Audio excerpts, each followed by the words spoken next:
लोकसभा चुनाव 2024 में नरेंद्र मोदी और उनकी पार्टी भारतीय जनता पार्टी यानी कि बीजेपी को एक बड़ा झटका लगा। लेकिन ये झटका किसी विपक्षी दल से नहीं बल्कि दलित वोट बैंक से आया है।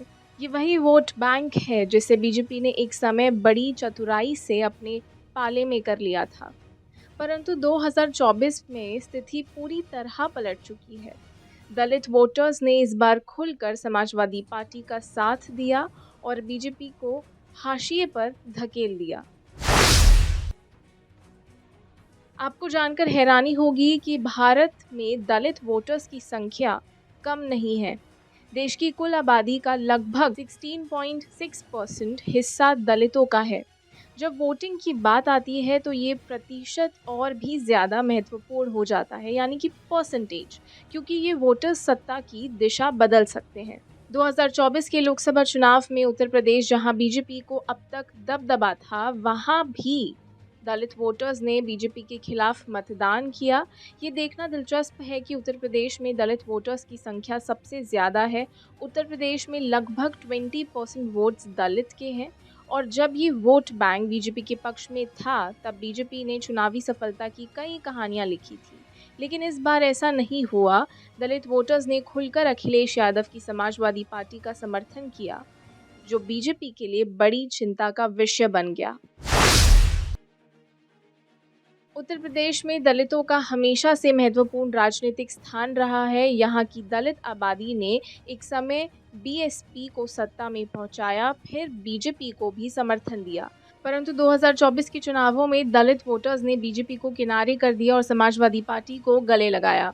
ये वही उत्तर प्रदेश है जहां दलित वोटर्स का रुझान तय करता है कि चुनावी नतीजे किसके पक्ष में जाएंगे। आप सोचिए, मोदी जी के सारे वादों और योजनाओं के बावजूद दलित वोटर्स का बीजेपी से मोह भंग कैसे हुआ? आखिर इतने सालों से जिस वोट बैंक को बीजेपी ने साधा हुआ था, वो अचानक से कैसे फिसल गया? और फिसलने के बाद इसने अखिलेश यादव को इतनी बड़ी जीत कैसे दिलाई? तो आखिरकार क्या हुआ? अगर इसके ऊपर बात करें, 2024 के चुनावों में दलित वोटर्स का बीजेपी से किनारा करना बेहद चौंकाने वाला था। मोदी सरकार के कई बड़े कार्यक्रम और योजनाएं जैसे प्रधानमंत्री आवास योजना, स्वच्छ भारत मिशन और आयुष्मान भारत, इन सब में दलितों को खास तौर पर लाभ पहुंचाने का दावा किया गया था। लेकिन क्या ये योजनाएं सिर्फ कागजी साबित हुई या फिर बीजेपी का वादा और ज़मीन पर असलियत में बड़ा फर्क था? दलित समाज को लगने लगा कि उनके असली मुद्दे अब बीजेपी की प्राथमिकता नहीं है। रोजगार, शिक्षा और सामाजिक न्याय के मुद्दे पीछे छूट गए और सिर्फ वोटों की राजनीति पर फोकस किया गया। 2024 के चुनावों में दलितों ने बीजेपी को ये स्पष्ट संकेत दिया था कि अब उनकी आंखें खुल चुकी हैं और वे अपना समर्थन वहां देंगे जहां उन्हें असली बदलाव नजर आएगा। अब जब महाराष्ट्र विधानसभा चुनाव की तारीखें भी चुनाव आयोग ने घोषित कर दी हैं, तो मोदी जी की टीम फिर से दलित वोट बैंक पर ध्यान देने लगी है।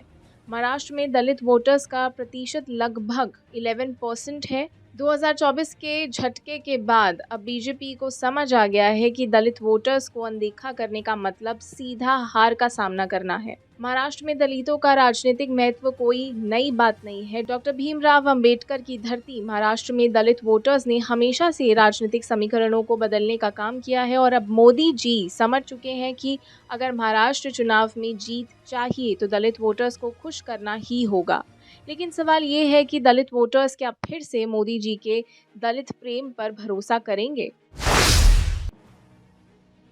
महाराष्ट्र में बीजेपी की रणनीति अब पूरी तरह से दलित वोटर्स पर निर्भर करती नजर आ रही है। मोदी जी दलितों को रिझाने के लिए अब हर संभव प्रयास कर रहे हैं। अचानक से महाराष्ट्र के हर दूसरे भाषण में अंबेडकर का जिक्र, दलित नेताओं से मुलाकात और दलित समुदाय के हितों की दुहाई दी जा रही है। लेकिन ये सब कुछ 2024 में क्यों नहीं किया गया? अब जब सत्ता हाथ से फिसलती नजर आ रही है तो दलित वोटर्स की अहमियत समझ में आई है। महाराष्ट्र चुनाव में दलित वोटर्स का रुख मोदी जी के लिए जीत और हार का फैसला कर सकता है और अब मोदी जी को इस सच्चाई का एहसास हो चुका है। माना जाता था कि दलित वोटर्स बीजेपी के मजबूत हिंदू राष्ट्रवाद की ओर आकर्षित हो रहे थे, परंतु 2024 में उनकी असली चिंताओं को नज़रअंदाज करना बीजेपी को भारी पड़ गया। दलित समाज की असली समस्याएं जातिगत भेदभाव, रोजगार की कमी, शिक्षा में भेदभाव और सामाजिक न्याय को हल किए बिना कोई भी दलित वोटर्स को लंबे समय तक साथ नहीं रख सकता। और ये बात अब बीजेपी के नेताओं को भी समझ में आने लगी है। अब मोदी जी और बीजेपी हर संभव कोशिश कर रहे हैं कि दलित वोटर्स को वापस अपने पाले में कैसे लाया जाए। महाराष्ट्र में दलितों के लिए नई योजनाओं का ऐलान किया जा रहा है, लेकिन सवाल ये है कि क्या दलित वोटर्स फिर से बीजेपी की बातों पर यकीन करेंगे? उत्तर प्रदेश में हुए बदलाव ने साफ कर दिया है कि दलित वोटर्स अब ज़्यादा समझदार हो चुके हैं और सिर्फ वादों पर भरोसा नहीं करते। इस पूरे चुनावी घटनाक्रम से एक बात तो साफ हो गई है कि दलित वोटर्स भारतीय राजनीति में सबसे महत्वपूर्ण घटकों में से एक हैं। जिन पार्टियों ने दलित वोटर्स की अनदेखी की, उन्हें इसका खामियाजा भुगतना पड़ेगा और बीजेपी भी इससे अछूती नहीं रही। 2024 के बाद मोदी जी अब महाराष्ट्र, उत्तर प्रदेश और देश के अन्य हिस्सों में दलित वोटर्स पर विशेष ध्यान दे रहे हैं। लेकिन क्या ये देर से उठाया गया कदम है? क्या दलित वोटर्स फिर से बीजेपी की ओर लौटेंगे या फिर समाजवादी पार्टी और अन्य विपक्षी दलों के साथ खड़े रहेंगे? अब जब मोदी जी और उनकी पार्टी फिर से दलित वोटर्स को रिझाने की कोशिश कर रहे हैं, तो सबसे बड़ा सवाल ये है कि क्या दलित वोटर्स उनके झांसे में आएंगे या फिर वे समाजवादी पार्टी और विपक्षी दलों के साथ बने रहेंगे, जिन्होंने उनके मुद्दे को उठाने का वादा किया है। चुनावी नतीजे इस बात का जवाब देंगे, लेकिन एक बात तो साफ है कि दलित वोटर्स अब केवल वादों से नहीं मानने वाले। अब उन्हें असली परिवर्तन चाहिए और अगर बीजेपी या कोई भी राजनीतिक दल उनके जीवन में असली बदलाव नहीं लाता, तो वह वोट बैंक से ज्यादा और कुछ नहीं रह जाएगा। और आप हमसे जुड़े रहने के लिए सब्सक्राइब करें YouTube पर, फॉलो करें Twitter पर और लाइक करें Facebook पर। और ज्यादा जानकारी के लिए आपको टाइप करना होगा सिर्फ न्यूज़ नशा।